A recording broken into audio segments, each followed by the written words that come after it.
I welcome you in another class of percentage. Previously, we have learned some concept of the percentage and practiced some of the question. This is the another class in which we are going to solve some of the questions. So here is a question. It says ABCD purchase a pen for 65 lakh. A share of BCD. The share of BCD is 460% of A, and the share of ACD is 366.66% of B, and the share of C is 40% of BAD. Find the share of D. Question हमसे कह रहा ABCD ने मिलकर कोई pen खरीदी, कोई चीज खरीदी 65 लाख रुपए के अंदर। BCD का जो शेयर है वो ए के शेयर का 460% है। वैसे ही ACD का जो मिलकर शेयर है वो बी के शेयर का 366.66% है, और सी का जो शेयर है BAD के शेयर को मिलाकर उनके शेयर का 40% है। तो हमसे पूछा है डी का शेयर फाइंड आउट कीजिए।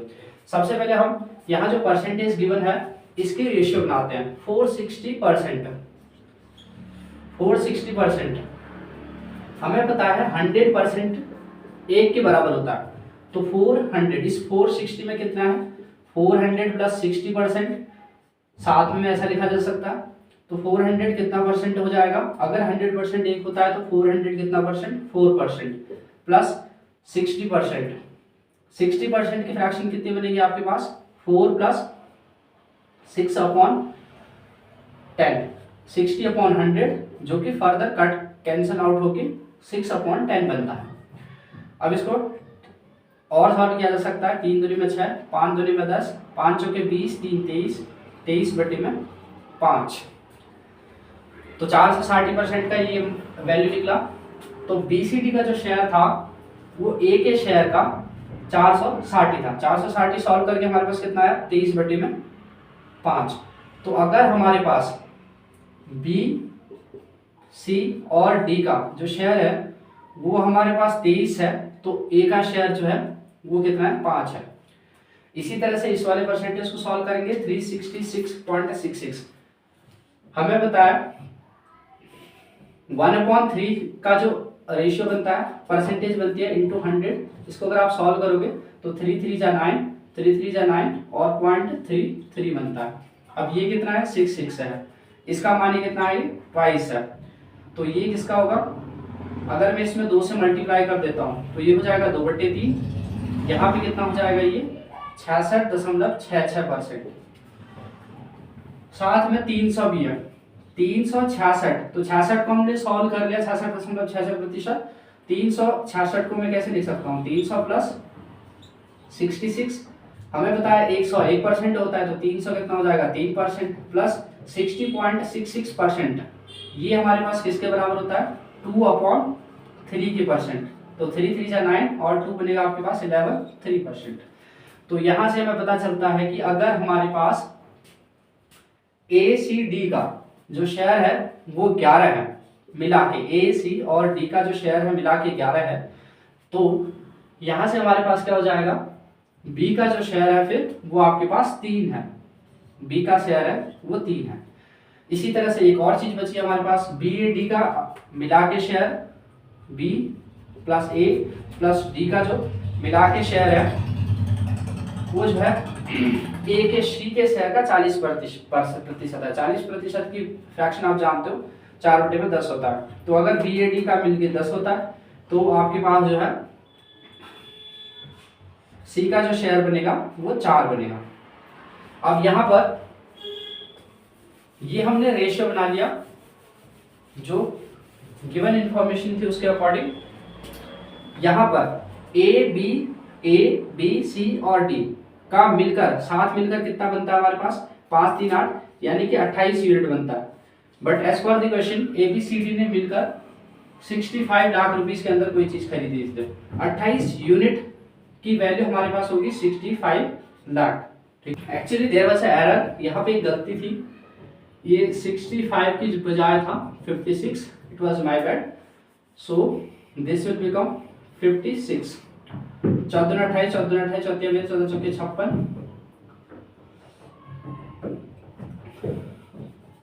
14 28 14 चौके 56, 1 यूनिट की वैल्यू आई हमारे पास 2।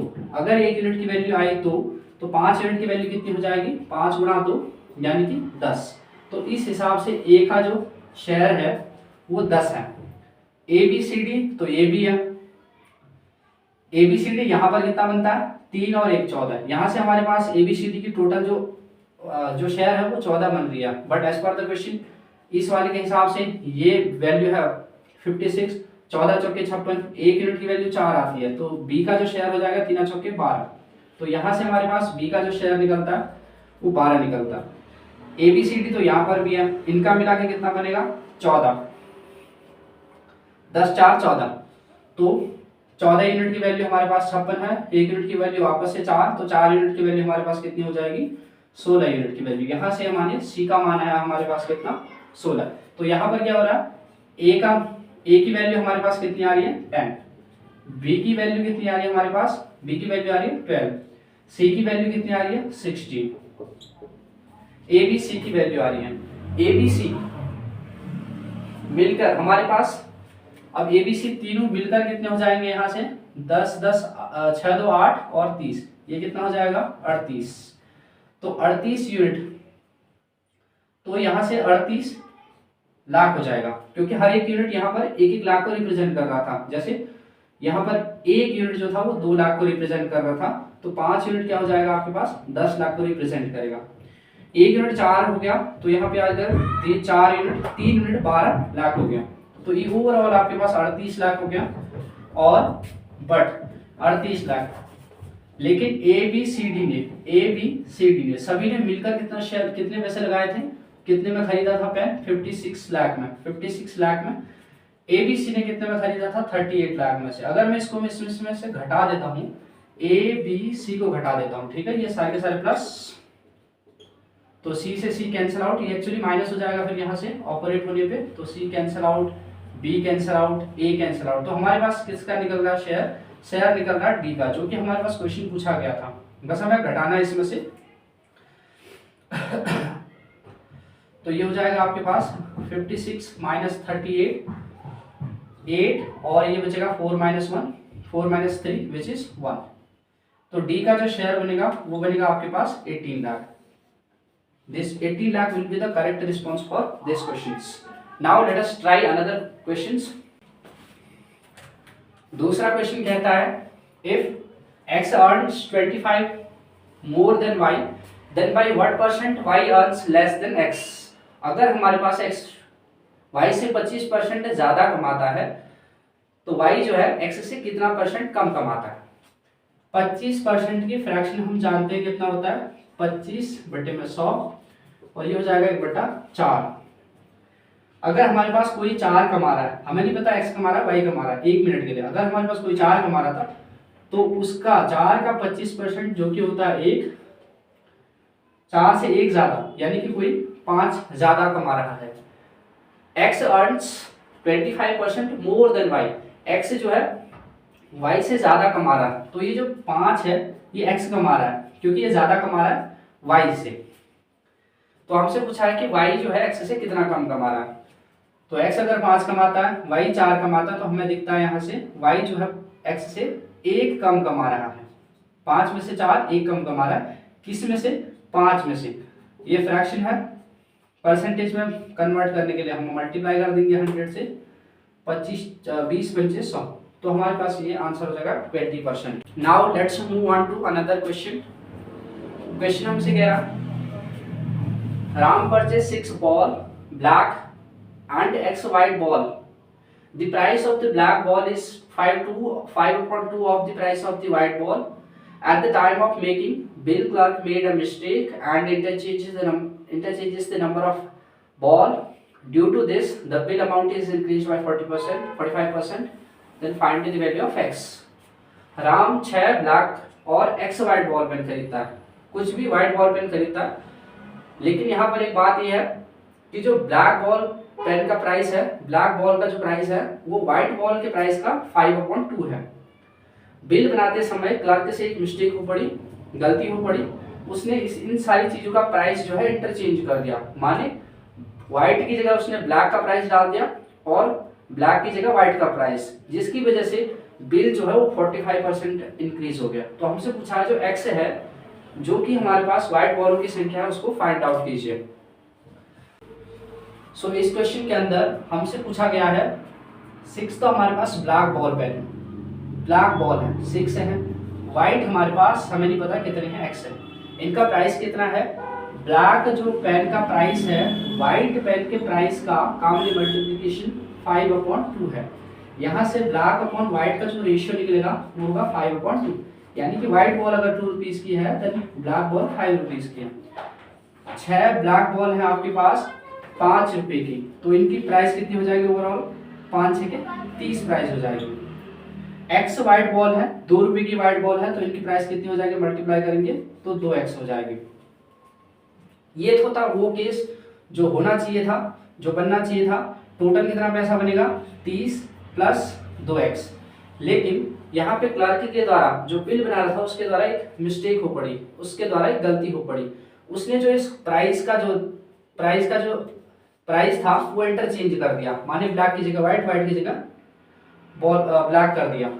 तो उसने ये जो 2 रुपये व्हाइट बॉल का प्राइस था इसको कर दिया 5 की जगह पे, और जो ये 5 रुपये व्हाइट बॉल ब्लैक बॉल का था इसको कर दिया व्हाइट की वजह से। तो अब इसका जो प्राइस कितना बनेगा? 12 रुपये। अब 12 रुपये और इसका प्राइस कितना बनेगा? 5x। ये कैसे चेंज हो रहा है? 45% की फ्रैक्शन वैल्यू आप जानते हैं कितना होता है? 45/100, 9 पंचे 45, 20 पंचे में 100। इंक्रीज हो गया, पहले 20 था, अब गड़बड़ करने की वजह से ये ज्यादा हो गया। अब कितना हो गया? 29 हो गया। पहले कितना हो रहा था? पहले हमारे पास 30x और 30 और 2x बन रहा था बिल मिला के, तो पहले उस हिसाब से कितना बनता था?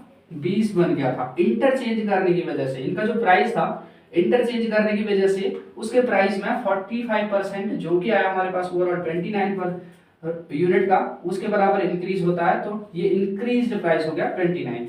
अब यहाँ से हम इसको सॉल्व करेंगे और x की वैल्यू निकालेंगे। तो यहाँ से हो जाएगा ये 29 × 30,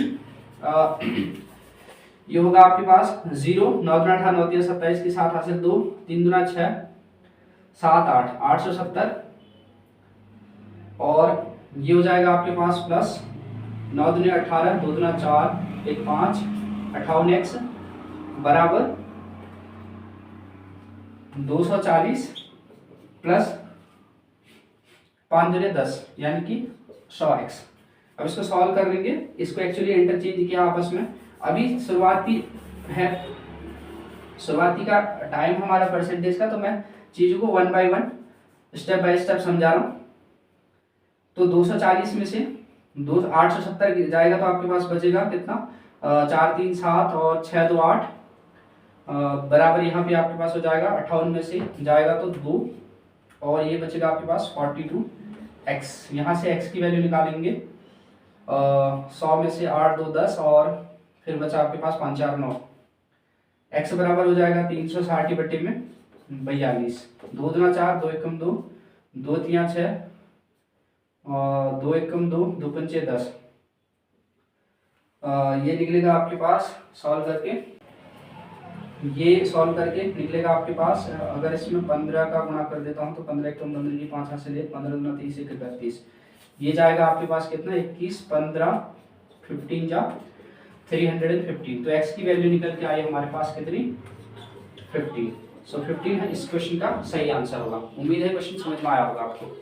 इस क्वेश्चन के अंदर in another question it says in examination the percentage of the student qualified to the number of student appeared from the school X is 80% more 80%. In school Y the number of student appeared is 25% more than that of the student appeared from the school X, and the number of student qualified from the school Y is 40% more than the student qualified the X. Then what is the percentage of the student qualified to the number of the student appeared in from the school Y? ये question लंबा रहा है लेकिन है नहीं उतना मुश्किल जितना लंबा है। क्वेश्चन कह रहा है एक एग्जामिनेशन के अंदर जो बच्चे जितना प्रतिशत बच्चे क्वालिफाइड किए एग्जाम में और जितने बच्चे अपीयर्ड हुए थे वो हमारे पास 80% है। तो अगर हमारे पास स्कूल एक्स के अंदर 100 बच्चे हमारे पास अपीयर्ड हुए और इसमें से हमारे पास 80 बच्चे हमारे पास क्या हुए, क्वालिफाइड हुए, यही 80% का रेशियो हुआ। स्कूल वाई के अंदर क्या कहता है, school Y, in the school Y number of student appeared is 25% more than that the student appeared from the school X. School X में जो स्टूडेंट अपीयर्ड हुए थे वो 25% मोर है। 100 का 25% कितना बनेगा, 25, तो ये कितने हो जाएंगे, 125। इसे आप चाहे तो सॉल्व कर सकते हैं। 100 का 25 अपॉन 100, 100 कैंसिल आउट मीनिंग 20, तो ये हो जाएगा आपके पास 125% ज़्यादा। दूसरा क्या कहता है, and the number of student qualified from the school Y is 40% more than the student qualified from the X. तो इसमें जो है आपके पास 80% मोर है एक्स के जितने द्वारा क्वालिफाइड किए थे। एक्स में 85% क्वालिफाइड किए थे, 80% क्वालिफाइड, 80 स्टूडेंट लिखे थे, इसका 40% निकालेंगे तो अपॉन 100, 2 0 कैंसिल आउट, 8 चौके 32, यानी कि इसका 32 स्टूडेंट, ये हो जाएगा 112 स्टूडेंट क्वालिफाइड। तो इसमें पूछा है what is the percentage of student qualified to the number of student appeared from the school Y. उसमें से पूछा है वो बच्चे, what is the percentage of student qualified to the number of student appeared from the school Y. बच्चे जो appeared हुए थे, क्वालिफाइड हुए थे, उनका क्या परसेंटेज है। हमारे पास बच्चे कितने अपीयर्ड हुए थे, sorry, what is the percent of student qualified to the number of student appeared. Qualified कितने हुए हैं, 112, अपीयर्ड कितने हैं, 125। ये फ्रैक्शन बनी, अब इसको हम कन्वर्ट कर लेंगे परसेंटेज के अंदर। 25 चौके 100, 25 पंचे 125, 25 चौके 100, वेरी सॉरी, यहाँ से हो जाएगा, इसको सॉल्व करेंगे, 4 दूनी में 8, 4 एकम 4, और ये हो जाएगा कितना, 4 एकम 4 बटे में 5, और ये हो जाएगा 8 पंचे 40, 9 पंचे 45, और बचेगा आपके पास 5 2 8, 5 चौके 20, approximately 89, not approximately, exactly 89.4% the student qualified to the number of the student appeared in the examination. In another question it says if the number of a number is increased by 200% and if the numerator of a number is increased by 200% and the denominator is increased by 350, then the resulted fraction is 1, complete 1/2. What was the original fraction? किसी संख्या का जो numerator होता है यानी कि जो अंश होता है उसको 200% बढ़ाया जाता है, हर जो होता है उसको 350% बढ़ाया जाता है, रिजल्टेड फ्रैक्शन 1/120 बन जाती है। तो ओरिजिनल फ्रैक्शन क्या होती है। आसान क्वेश्चन है। मान लेते हैं हमारे पास किसी संख्या का न्यूमरेटर 200 बढ़ाया जाता है, 100 पहले था, 200% बढ़ाया जाता है, तो अब कितना हो जाएगा, 300 हो जाएगा। अब यहाँ पे इसका जो डिनोमिनेटर है इसको 350 बढ़ाया जाता है, 100 पहले था, 350 बढ़ाया जाता है, तो कितना हो जाएगा, 450 450 बढ़ाया जाता है, तो जो रिजल्टेड फ्रैक्शन है वो हो जाती है 1 कंप्लीट 1/20। ये हो जाएगा आपके पास 21 या 21 plus 1 21 upon 20। What was the original fraction. तो इसको सॉल्व करेंगे यहाँ से, 9 पंचे 45, 5 चौके 20, और कुछ कैंसिल आउट हो सकता है, 3.30, 7 9 7 21, तो यहाँ से हो जाएगा ये n divided d is equal to 7/4 into 9/10। ये हो जाएगा आपके पास 9/4 इंटू 9/10। ये हो जाएगा आपके पास 9 पंचे 45, 5 चौके 20, 5 9 45, 5 चौके 20, 5 3.30, 7 21, 9 7 63, 4.40. So the original fraction will be 63/40. Another question, it says in a test consisting of 80 questions carrying 1 marks each, Arpita answered 65% of the 40 questions correctly. What percent of the another 40 questions she need to answer correctly to score 75% on the entire test?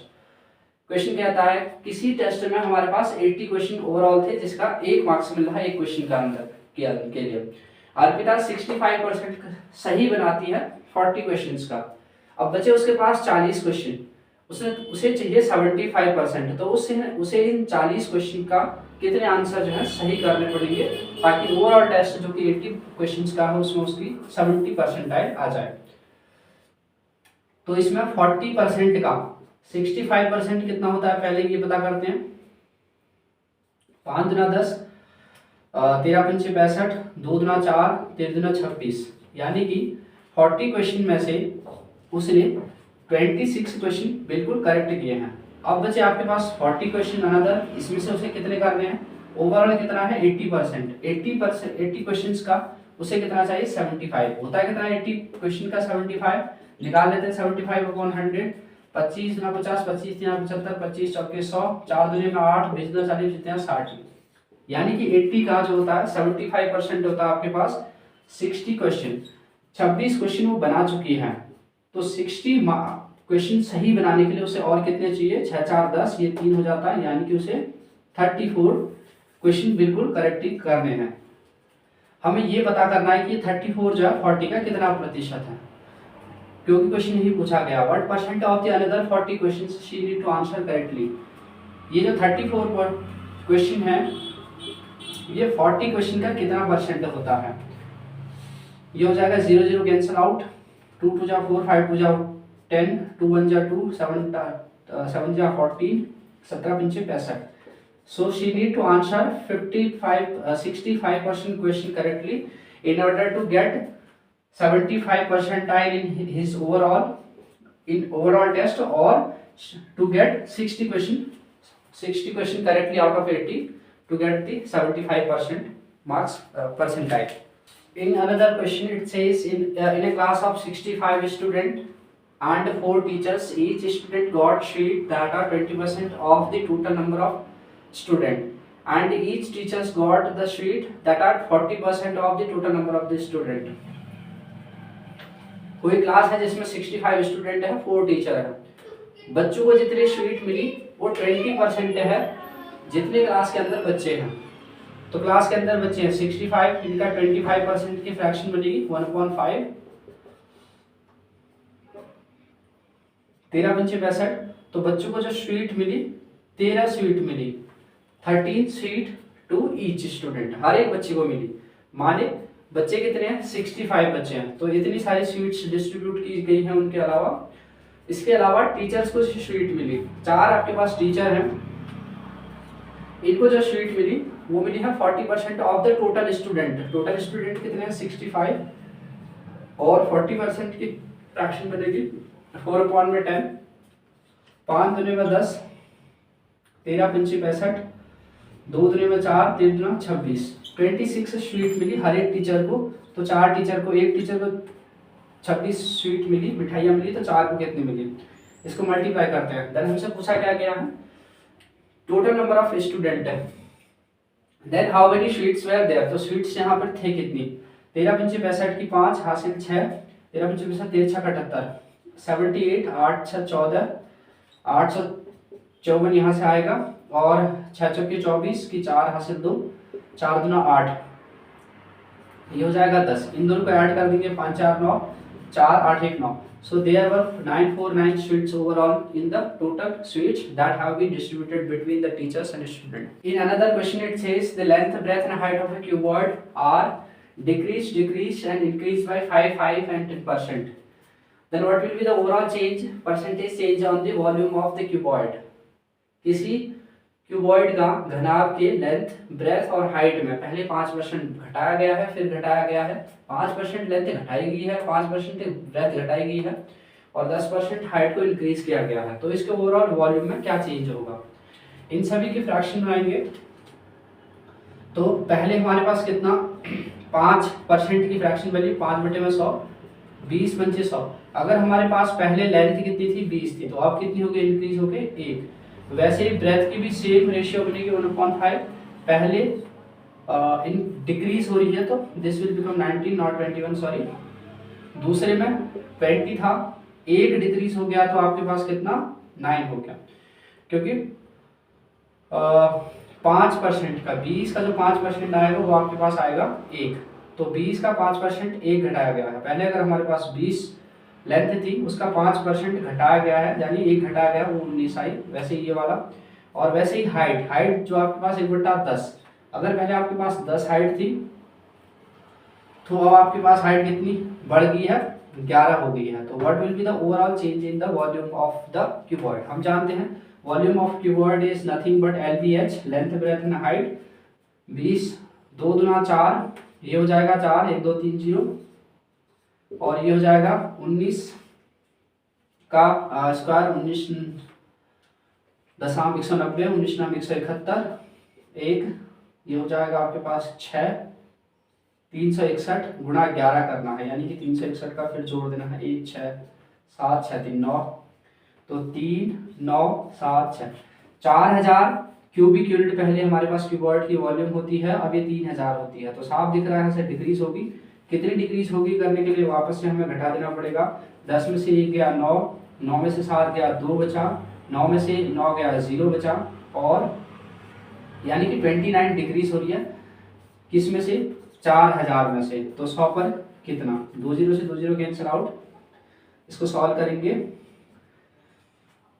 तो ये आपके पास आएगा 0.290, 1 0 और कटा, 4 चौको 16, 4 25, 4 24, 28, 7 28, 4 दूनी 8, 5 चौके 20, तकरीबन ये डिक्रीज होगा आपके पास, ओवरऑल डिक्रीजमेंट ऑफ 72% का डिक्रीजमेंट होगा। Questions. Here is a question I have written for you. Ravi is 12 years younger than Surya. Ravi's age is 40% of the sum of his and Surya's age. What will be the Surya's age 9 years hence? Question in Hindi. Ravi की उम्र 12 साल है और रवि की जो as है वो रवि और सूर्या की एज को मिलाकर टोटल 40% है। पूछा है 9 साल बाद सूर्या की एज क्या होगी। यहाँ पर 40% की अगर हम फ्रैक्शन बनाते हैं तो ये होगा 40/100।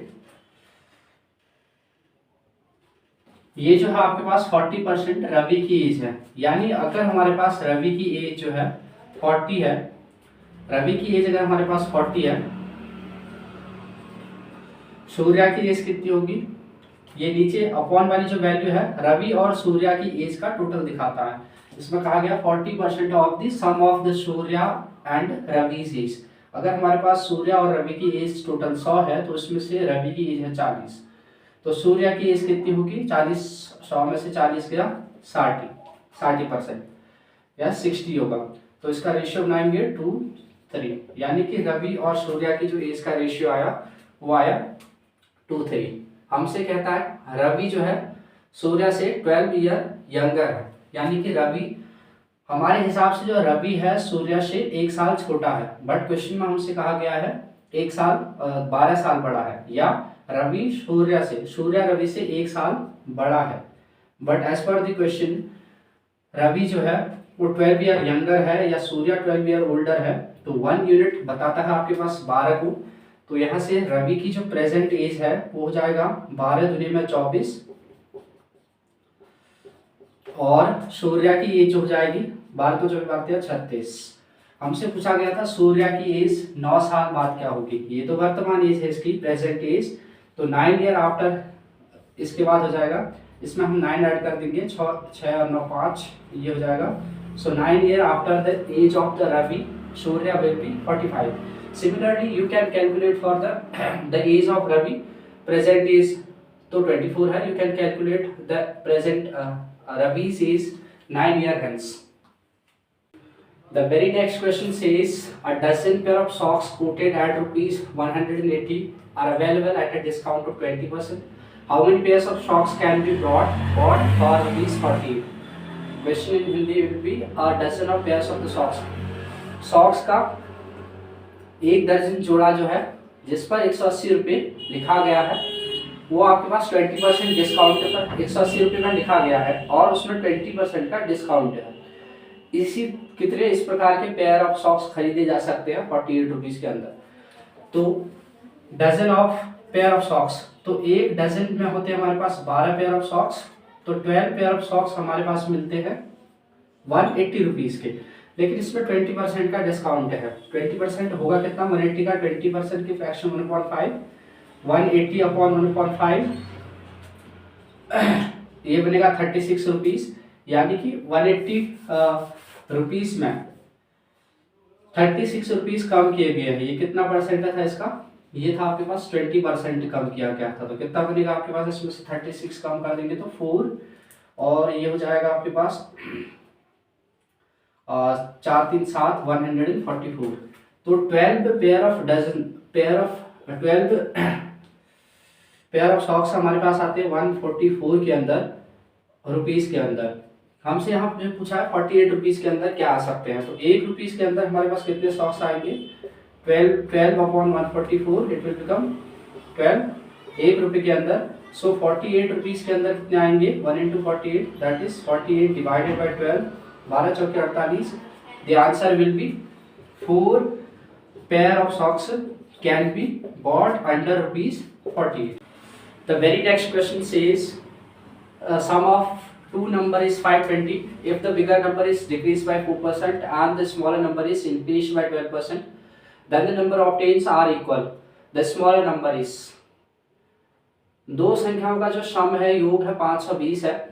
पहली संख्या को, छोटी संख्या को जो है बड़ी संख्या को 4% से घटाया जाता है और छोटी संख्या को 12% से बढ़ाया जाता है। तो जो उसके बाद हमें नंबर मिलती है वो बराबर है। तो इसमें से हमसे पूछा गया है स्मॉलर नंबर क्या है। अगर हमारे पास एक नंबर x होती है, x का हमें 4% घटा देना है। तो अगर हमारे पास तो x का 4% घटा देने पर कितना होगा, ये बनेगा 96। अगर हमारे पास 100 कोई ओरिजिनली नंबर होती तो 96 ये बनेगा आपके पास परसेंटेज में 96 अपॉन 100, और 100 लिखने की कोई ज़रूरत नहीं है, x का 96। और जो दूसरी नंबर है, लेट्स सपोज कि हमारे पास x जो है वो छोटी नंबर है और y जो हमारे पास x बड़ी नंबर है, y छोटी नंबर है, ये बिगर है, y हमारे पास स्मॉलर नंबर है। तो y को जो है नंबर को इंक्रीज किया जाता है 12%, तो ये बन जाएगा आपके पास 112 अगर हमारे पास 100 नंबर ओरिजिनली होती। यहाँ से हम इसको काट कैंसिल आउट करेंगे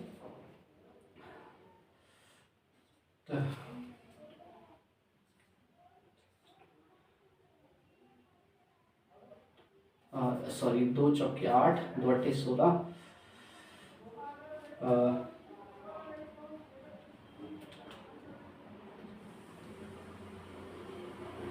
8 7 जा 56, और ये बनेगा आपके पास 6 8 जा 47। तो जो हमारे पास x और y का रेशियो बनेगा वो बनेगा, इसको इस साइड ले आएंगे, 7 को 6 को 7 के अपॉन में भेज देंगे, y साइड ले आएंगे, तो ये बनेगा आपके पास 7/6। तो हमारे पास जो बिगर नंबर है 7 है, स्मॉलर नंबर है 6 है। इन दोनों का सम हमसे पूछा गया, हमारे हिसाब से कितना है 6 और 7, ये हो जाएगा आपके पास 11। But as per the question the sum of the number is 520, the sum of the two number is 520। 6 7 42 7 48 8 7 56 7 6 17 12 का 13, सॉरी दिस विल बिकम 13, 13 चौके 52, 1 यूनिट बताएगा आपके पास 40। तो छोटी नंबर जो होगी, बिगर नंबर पूछी गई है, तो द स्मॉलर नंबर, स्मॉलर है 6, 1 यूनिट बताता है 40, तो 6 यूनिट की वैल्यू हो जाएगी 6 इंटू 40, नंबर हो जाएगी 240। आप इसमें से स्मॉलर नंबर भी बिगर नंबर भी फाइंड आउट कर सकते थे। So the answer will be 240। In another question, it says, in a village, 30% of the population is literate. If total population of the village is 600, then the number of literate are. Then how many literate are in that village? अगर किसी गांव में 30% people जो है पढ़े लिखे हैं, total population गांव की 6600 है, तो हमारे पास पूछा गया है कि पढ़े लिखे कितने हैं। बहुत आसान सा क्वेश्चन है। 30% की फ्रैक्शन बनेगी 3/10, 10 उस गांव की टोटल पॉपुलेशन है, तो इसमें से 3 जो है आपके पास लिटरेट हैं, रिमेनिंग बचे कितने, 10 में से 3 अगर पढ़े लिखे हैं, तो फिर आपके पास बचे 7, वो हो जाएंगे आपके कितने, इलिटरेट लोग। हमारे हिसाब से गांव की पॉपुलेशन 10 है, but as per the question ये जो पॉपुलेशन है ये 660 है, 6600, तो 1 यूनिट की वैल्यू आपके पास आ गई 660। तो हमसे पूछा गया the value of the literate, we just multiply 660 by 3, 0 6 बार 6 18, 6 बार 6 18 19. So the number of literate people will be 9180. You can find out the number of illiterate people, or in this question total number of the people already have given, which is 6600. 1980 will be the correct answer for this question. The very next question says the difference between the value of number is increased by 20% and the value of the number decreased by 25% is 36. दो संख्याओं के अंतर में जिस संख्या में पहली संख्या को 20% बढ़ाया गया, दूसरी संख्या को 20%, उस संख्या को 20% घटाया जाता है, तो जब जो अंतर आता है वो 36 है। तो हमसे पूछा गया वो संख्या बताइए। किसी संख्या को 20% पहले बढ़ाया जाता है और फिर उसी संख्या को 20% घटाया जाता है, तो आपके पास जो डिफरेंस आता है उन दोनों में, ये करने के बाद, घटाने और जोड़ने के बाद, इंक्रीज करने के बाद डिफरेंस आता है 36 के बराबर। तो पूछी गई है नंबर कितना होगा। 20% की फ्रैक्शन बनती है 20/100। अगर हम माने 100 एक नंबर है, क्योंकि इस बार दोनों एक ही नंबर से किया जाता है, फाइंड द नंबर, वही नंबर है, the difference between the value of the number increased by 20% and then decreased by 20%। जो हमारे पास है वो 36 है। अगर हमारे पास कोई संख्या है तो इसमें अगर हम 20 इंक्रीज कर देते हैं तो ये हो जाएगा हमारे पास 120। इसी संख्या में अगर हम 25, 100 का 20% होगा कितना, 20 ही होगा। वैसे ही 100 का 25% 25 ही होगा। 25 डिक्रीज करते हैं तो जो नंबर आता है वो आ जाएगा 75। इन दोनों का डिफरेंस जो है हमारे हिसाब से कितना आ रहा है, इन दोनों का डिफरेंस हमारे पास 25 और 20 45 आ जाता है।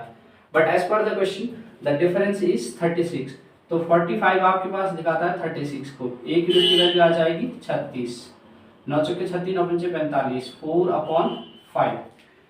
तो हमसे पूछा गया था find the number. 100 was the number, एक यूनिट की वैल्यू आई 4/5, तो 100 यूनिट की वैल्यू आ जाएगी 4/5। 5 चौके 20 और 20 चौके 80, 80 हमारे पास वो संख्या हो जाएगी। Now onward I will try to give you the option as well.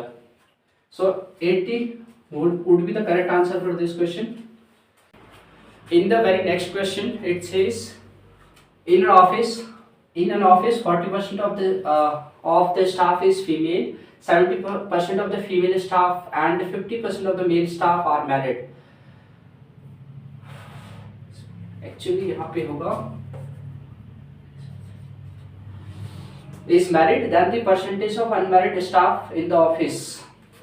हमसे पूछा है किसी ऑफिस के अंदर 40% of the staff of female जो है, 40% फीमेल स्टाफ है और उनमें से जो मेल स्टाफ बचा फिर उसमें से 70% फीमेल स्टाफ और 40% मेल स्टाफ जो है मैरिड है, तो अनमैरिड लोगों का क्या परसेंटेज है ओवरऑल स्टाफ के अंदर 40%। अगर हमारे पास 100 किसी ऑफिस के अंदर टोटल होते हैं तो इसमें से 40 जो है वो फीमेल स्टाफ है।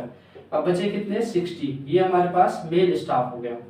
अब इस 40 का 70%, 40 का 70% माने 40 × 7/10, 28 जो है ये फीमेल, ये मैरिड है। और वैसे ही 60 का 50% है, 60 का 5/10 ये हो जाएगा 30% जो मेल स्टाफ है दिस इज अगेन मैरिड। तो इसमें से अगर 40 में से 28 लोग मैरिड हैं तो अनमैरिड कितने बचे आपके पास, 8 2 10 12 लोग हैं आपके पास अनमैरिड, और वैसे ही यहाँ पर 30 लोग अनमैरिड हैं। ओवरऑल कितने लोग हुए अनमैरिड, 30 और 12 में हो जाएगा आपके पास 42। टोटल स्टाफ कितना था 100, so answer would be the 42%। In the very next question it says two number are 30% and 37% lesser than the third number. By how much percent the second number to be enhanced to make it equal to the first number? दो number है हमारे पास, first second and third. Third number से जो है two numbers are 30% less. अगर हमारे पास 100 third number है तो 30% लेस माने 60, ये बनेगा आपके पास 70%। और दूसरा पहली नंबर जो है वो 70% लेस है, 30% लेस है तो नंबर हुई 70, और दूसरी है 37% लेस, तो ये बनेगा आपके पास 63। क्वेश्चन पूछ रहा है second number to be enhance to make it equal to the first number. Second number को कितना एनहांस करें, कितना बढ़ाएं कि ये फर्स्ट नंबर के इक्वल हो जाएगा। अगर हम इसमें 7 जोड़ते हैं तो ये 70 हो जाता है, माने हमें इसमें 7 एनहांस करना है। सो 7 का इंक्रीमेंट होता है इसमें, 7 का इंक्रीमेंट होता है सेकंड नंबर पे। सो 100 मल्टीप्लाइड बाय 100 एक फ्रैक्शन ऑफ परसेंटेज इंक्रीज करने के लिए 7 7 49, 7 2 7 2 7 7 90 यहाँ से आ जाएगा 63, और 100 का भाग देंगे 11 90 99, 1 कंप्लीट 9% और 11.11%। So A would be the correct answer. So percentage की इस क्लास को यहीं पे समाप्त करते हैं। इसकी अगली वाली क्लास के अंदर हम कुछ और ज़्यादा क्वेश्चंस और एडवांस लेवल के क्वेश्चंस को सॉल्व करेंगे। Thank you for watching, have a great day.